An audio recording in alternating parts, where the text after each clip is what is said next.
There are 7 pieces of classified intelligence this agent revealed before disappearing from public life entirely. Miss even one, and you will not understand what is happening in the skies above America right now.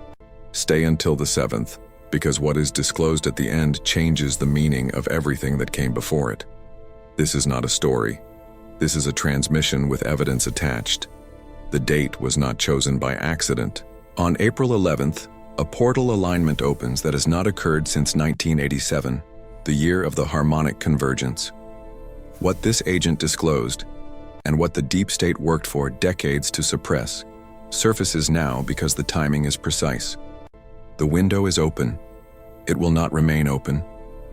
What you receive in the next minutes was meant to reach you today.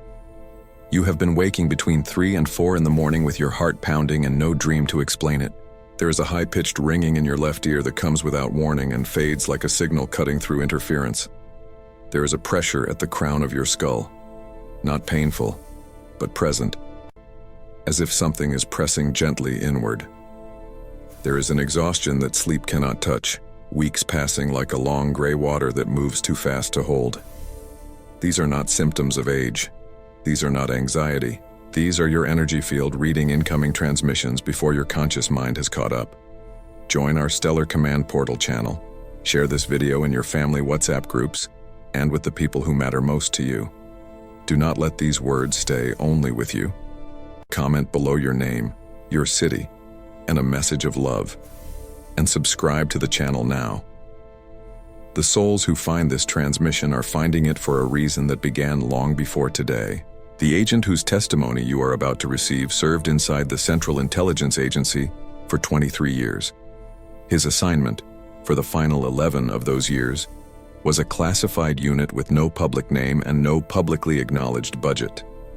The unit's sole purpose was monitoring, cataloging, and suppressing non-human communications that were reaching civilian populations across the United States.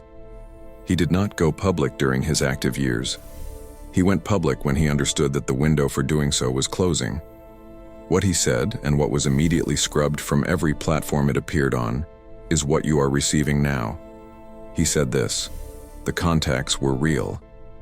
The communications attributed to Commander Ashtar Sheran, which his unit had been tasked with dismissing as mass delusion or coordinated disinformation, were verified in their own internal documentation. The frequencies matched nothing in the terrestrial electromagnetic spectrum. The content of the transmissions contained information that was accurate before the events they described had occurred. He said his unit did not laugh at the people receiving these messages. They were afraid of them. The first piece of intelligence the agent disclosed concerns the date of first formal contact, not the first sighting, not the first transmission. The first formal, acknowledged, documented contact between representatives of the American government and what the internal documents called the Ashtar Command. That date, he said, was not Roswell. Roswell was a retrieval, not a conversation. The formal contact occurred in 1954, and what was communicated in that exchange has governed the secrecy architecture of the American deep state ever since. The Hopi elders had a name for that year. They called it the year the choice was made. They have spoken of it in oral tradition for 70 years. The second piece of intelligence concerns what was communicated in that 1954 exchange. The Ashtar Command made 3 offers. The American government accepted none of them. The first offer was a technology transfer contingent on nuclear disarmament. The second offer was a healing modality, a frequency-based protocol, that the agent said his unit's medical consultants confirmed would have eliminated several categories of chronic disease within a generation.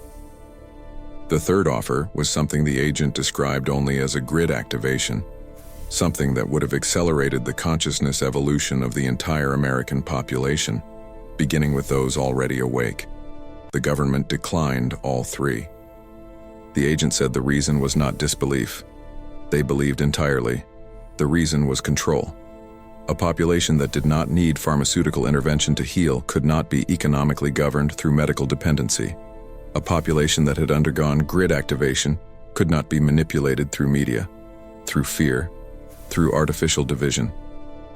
The men who made that decision in 1954 understood exactly what they were refusing, and they refused it deliberately. This is where the Catholic mystics enter the record. In 1917 at Fatima, the three children were shown a vision that the Vatican sealed in a document called the Third Secret, which was never fully released to the public. Researchers who studied the partial release identified language describing a time of great choosing, a moment when the earth itself would stand at a threshold and the inhabitants would divide not by nation or by race, but by frequency. The agent said his unit had a copy of the unredacted Third Secret. He said what it described and what the Ashtar Command communicated in 1954 were, in his words, the same event described from two different vantage points. The third piece of intelligence is the most personal and the most important for the ones watching this now. The agent said his unit maintained a surveillance list, not of threats, not of criminals. A list of civilians who were spontaneously receiving transmissions, without equipment, without training, without any external explanation. They called these individuals receivers. The profile of a receiver, according to internal documentation he described in detail, matches exactly the person watching this transmission right now.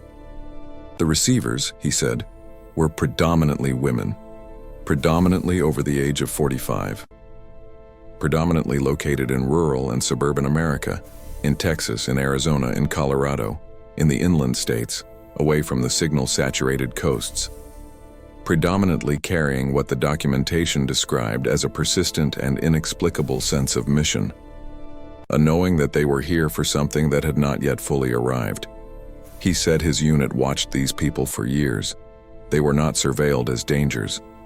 They were surveilled because the agency understood something the receivers themselves did not yet fully understand. These were the nodes of the incoming grid. I want to speak now to the one who has been carrying this awakening in silence, the one whose family does not understand, not because they are unkind, but because they have not been opened the way you have been opened. The one who has stopped trying to explain what they feel at 3 a.m, because every attempt ends in the same look, the same gentle dismissal. You were not given this awareness to share it over a dinner table to people who are not ready. You were given it to anchor it, to hold the frequency in the physical world so that when the grid activates, there is somewhere for it to land. The fourth piece of intelligence the agent disclosed concerns the grid itself. He said the Ashtar Command did not abandon the project when the government refused in 1954. They modified the approach.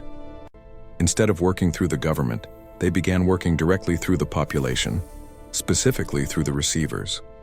Every spontaneous awakening since 1954, he said, every 3 a.m. activation, every unexplained knowing, every transmission received without a radio, has been part of a 60-year alternative grid deployment. The Pleiadian Council has spoken of this in channeled transmissions for decades. The Arcturian Council calls it distributed anchoring, a grid that does not require a central node because it is built into the biology and energetic field of individual humans scattered across the land. The agent said his unit mapped it. They identified over 40,000 active receiver nodes in the continental United States alone. He said when the threshold is crossed, and his unit's own projections place that threshold between 2025 and 2027, the grid activates without a switch being thrown. It activates because enough nodes reach a frequency that creates coherence, and coherence, he said, cannot be suppressed. If you have been waking in the night unable to sleep, if you carry an exhaustion that rest cannot touch, if you feel most yourself in the hours before dawn when the world is dark and still, this community was built for exactly where you are. You are not broken. You are not ill. You are not losing your mind. You are a node in a grid that is reaching activation, and your body knows it before your calendar does. Leave your name and your city below. You are not alone in what you are feeling. The ones writing in these comments are the coordinates of a network that spans this country from coast to coast. The fifth piece of intelligence shifts everything that came before it into a different register. The agent was asked in the interview before he disappeared whether he personally believed the transmissions were benevolent. He paused for a long time before answering. He said, "I spent 11 years trying to find evidence of deception in those communications. Not because I was ordered to, because I needed to. He said he found none. He said this: in 23 years inside the most powerful intelligence apparatus on Earth, he had witnessed deception at every level: institutional, political, personal, systemic. He had become, by the end, a man who trusted almost nothing that came from human sources. He said the Ashtar communications were the only transmissions he encountered in his entire career that contained no self-interest, no manipulation, no hidden architecture of control. They wanted, he said, nothing from us except what we freely chose. That, in his experience, was unprecedented. Commander Ashtar's voice in these transmissions has always been this: precise, caring, tactical, specific. He does not speak in vague promises. He gives instructions. He names coordinates. He describes timelines. The biblical tradition recognized this quality in its own messengers, angels who arrive not to comfort but to direct. Get up, leave now, go to this place. Do not look back. The message is always time-sensitive. The instruction is always concrete. What the agent confirmed is that the specificity inside those classified transmissions matched the specificity that receivers across America had been reporting for decades, in language they had no way to coordinate. I want to speak now to the ones who are in their 60s, 70s, 80s, the ones who have been awake for a long time, some of you since the 1960s, since the consciousness movements, since the first time you picked up a book that showed you a different map of reality and the world cracked open. You have carried this awareness for 40, 50 years in a country that was not ready for it. You have outlasted ridicule. You have outlasted loneliness. You have outlasted grief for the world you could see clearly, but could not yet change. This is what you waited for, not metaphorically. Precisely this. The sixth piece of intelligence the agent disclosed concerns the timeline the deep state's own analysts projected. He said the unit did not just monitor transmissions, they modeled scenarios. Their best analytical minds, people with no spiritual framework, people who worked from data alone, built projections for what would happen when enough receivers reached coherence. The projections described a cascade, a rapid shift in collective perception that would render the existing control infrastructure ineffective within a period they estimated at 18 to 36 months. He said the current period, beginning now, running through 2026 and into 2027, is inside that window. The deep state has known this was coming. That is why the suppression intensified. That is why the censorship of spiritual content accelerated. Germain, speaking through this channel and others, has described America's founding as a sacred covenant, a nation built on principles of sovereignty and light that were intended to serve the planetary transition. The violet flame he carries is not a metaphor. It is a frequency tool, a specific energetic current that burns through illusion and leaves clarity. He said, in a transmission received in the spring of this year, "The covenant is not broken. It is being honored now by the ones who chose to carry it through the dark years." The seventh piece of intelligence is the one the agent said he held back the longest, the one that took him years after leaving the agency to speak aloud. He said, the transmissions contained information about specific individuals, not by name, by frequency signature. The Ashtar command in the classified documentation referred to certain receivers by what the translation team called their stellar designation, a pattern of frequency unique to each person, like a fingerprint of the soul. He said when his team mapped the stellar designations against the demographic and geographic data of known receivers, the pattern was not random.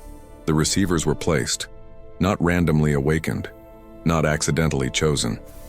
The stellar designations corresponded to geographic locations with specific energetic properties: sacred sites, ley line intersections, watershed boundaries, indigenous ceremonial grounds. The Hopi have mapped these places for centuries.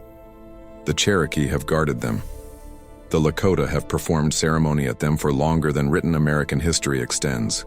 The Ashtar Command, according to the classified documentation, called these the anchor points of the new Earth grid, and the receivers living near them were not there by coincidence.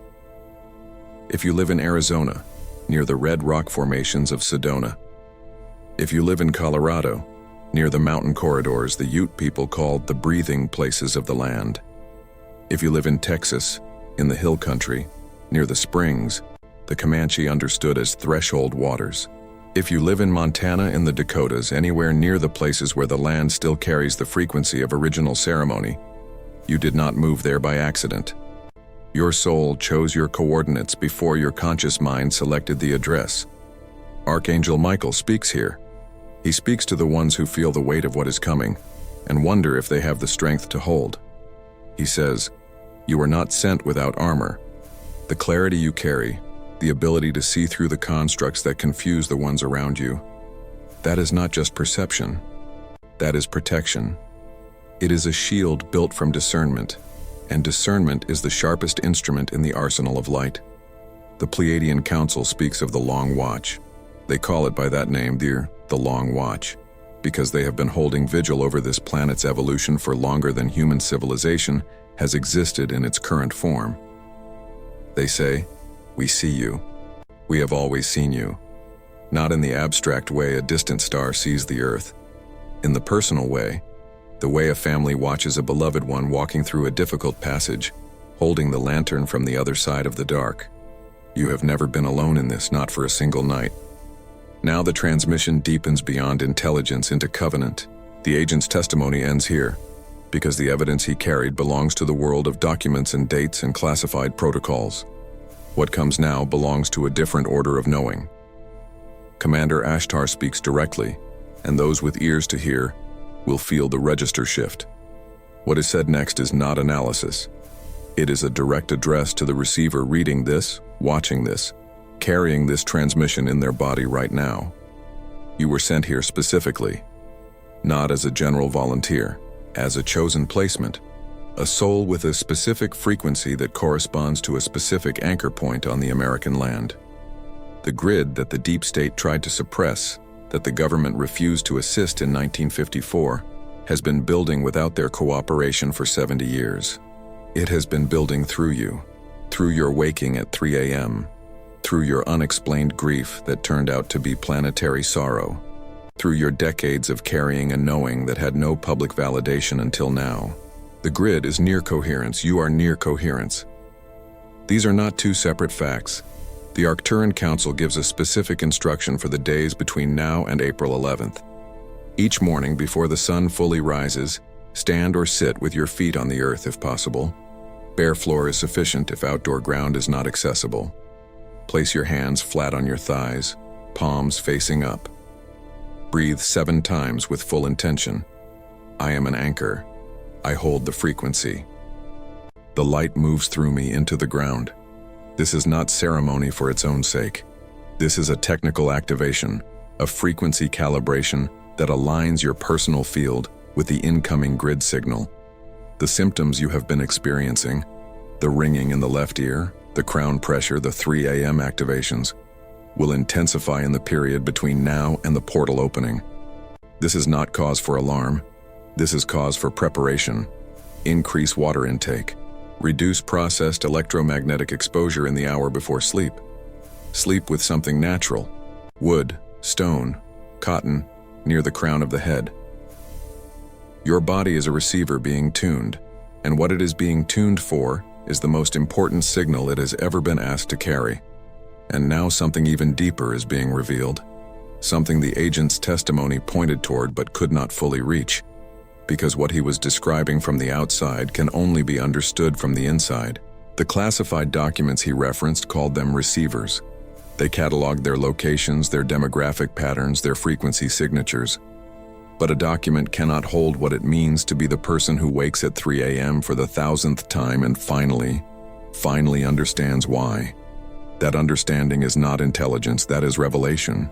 Sananda speaks now. The consciousness you know as Jesus, the Christ frequency, the one who walked this kind of earth and understood what it costs to carry light in a body that gets tired. He says, I know the weight of it. I know the particular loneliness of seeing clearly in a world that is not yet ready to see. I know the grief that has no personal story attached, the grief that is planetary, that you carry in your chest like a stone that belongs to everyone and so falls to you. You were not given this sensitivity as a burden. You were given it as a gift, and the gift is this. You feel the world's pain so that you can hold it without being destroyed by it. To the one in their 50s watching this alone tonight in a house that has gone quiet, the one whose children are grown, whose life has moved into a new and unfamiliar spaciousness, the one who wonders sometimes if the most important things are still ahead or already behind, hear this. The most important thing you will ever do is what you are doing right now, not watching a video. Anchoring frequency. Holding the light in a body, in a house, in a town, in a country that needs exactly what you carry. The Native American tradition holds a concept the Cherokee call being of place. The understanding that certain souls are bound not just to the earth in general, but to a specific geography. The land needs tending not just physically, but energetically. The receivers, the ones this agent's unit mapped, the ones this channel speaks to, are beings of place in this precise sense. You are not here by accident. The land beneath your feet is not random. The relationship between you and where you live is an agreement older than your current lifetime, and it is being activated now. You have received 7 pieces of intelligence tonight. The first, the contacts were real, and the agency knew it. The second, the 1954 exchange and the 3 offers that were refused: technology, healing, grid activation. The third, the grid was deployed directly into the population when the government refused to cooperate. The fourth, 40,000 receivers mapped across the continental United States, their locations corresponding to sacred geography. The fifth, the deep state's own projections placed the coherence threshold inside the window you are living in right now. The sixth, the Violet Flame Covenant, America's sacred founding and its destiny in the planetary transition.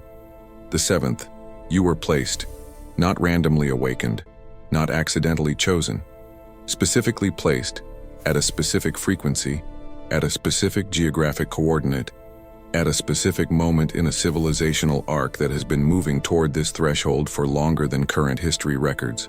The agent broke his silence because the window was closing and the information needed to reach the people it was meant for.